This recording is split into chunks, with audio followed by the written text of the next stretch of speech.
This property is a nightmare property, and I'm gonna take you through the deal so you don't make the same mistakes that I did, because it ended up costing me a lot of money. You know, I read a lot of books that say, you know, every real estate investor has one really bad deal.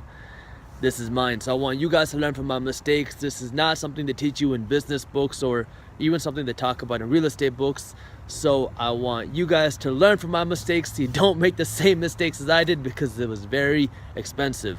Let's take a look inside. All right, so we're walking in right now. So I bought this property my senior year in college.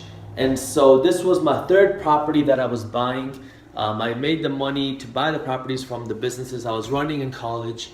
And so what happened with this property, so the reason I bought this property, I was working with a contractor at the time. And this contractor kept telling me, hey, you gotta buy something in Detroit, you gotta buy something in Detroit, you're gonna make so much money. And so I said, all right, find me a deal. So he found me this property and he was like, look, this is the first time that I didn't find my own deal. He was like, look, I promise we'll get everything done for $5,500 and we'll get it done in 2 weeks. Then you can rent it out and you're gonna be good to go. You're gonna make a lot of money on this deal. I said, okay.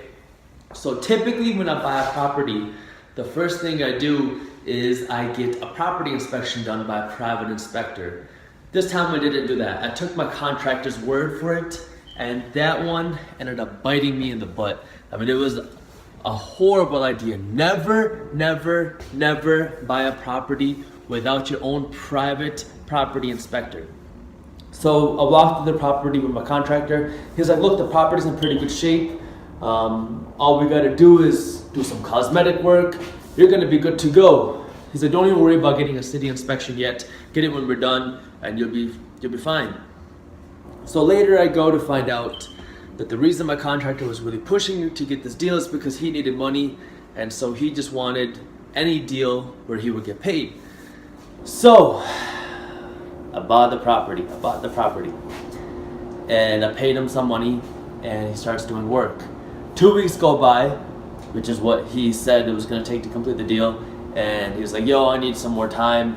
There's a little bit more work than I thought, but don't worry, we're gonna get it done. So okay, a couple more weeks go by, I go to the property to see what's going on, because now it's been like a month and nothing has been done. Nothing's been done. And I don't have a contract between me and my contractor. That's another mistake. Always get a contract signed between you and your contractor, no matter how close of a relationship you have. I worked with him a couple times before and I had no issues, but this time he just wasn't getting anything done. So you always want to get a contract between you and your contractor, no matter how many deals you've done, and have an attorney help you with that contract. So now it's a month and nothing's been done. I start calling this dude, like, yo, what's going on? He's like, yo, I got you.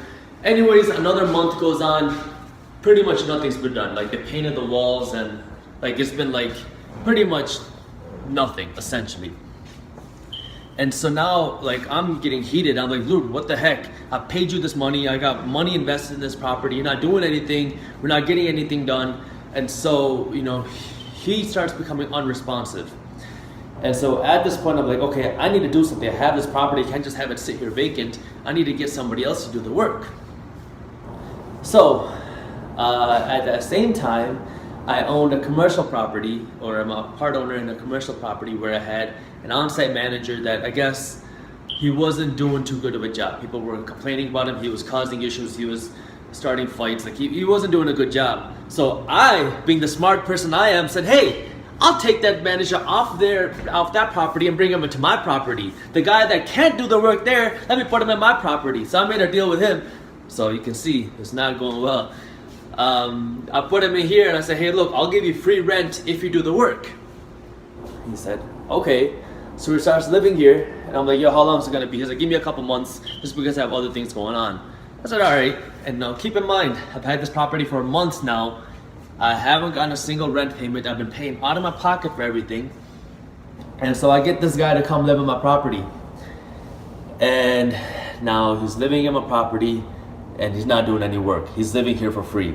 And so now I'm like, what's going on? He's like, oh, I need some money for supplies. So I start paying for Home Depot bills for him to get stuff done. Then I find out that the supplies he's buying from Home Depot are not being used on my property, they're being used on other people's property, and I don't have a lease with him in place. I just put him in my property because I thought, hey, what can go wrong in this situation? So I put him in my property without a lease. Now I have to figure out how I can evict the guy because he's not only not doing the work, he did a little bit of work, but everything he did was horrible, like horrible work. Like it's something that's just horrible quality work, like just horrible.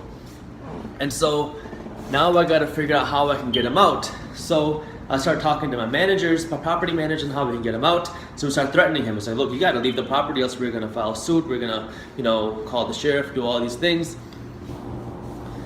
Finally get him out another month later or so. So now I don't know how many months it's been. It's been a long time, and it's just been sucking up money. And then after he moves out, we come into the property, and he sees his property has been destroyed. I mean, he not only did he not take care of the property, he just destroyed the property. There was, I don't know what he did, but there were like feces in the property. He had a dog that he was not taking care of. It was just bad. It was disgusting.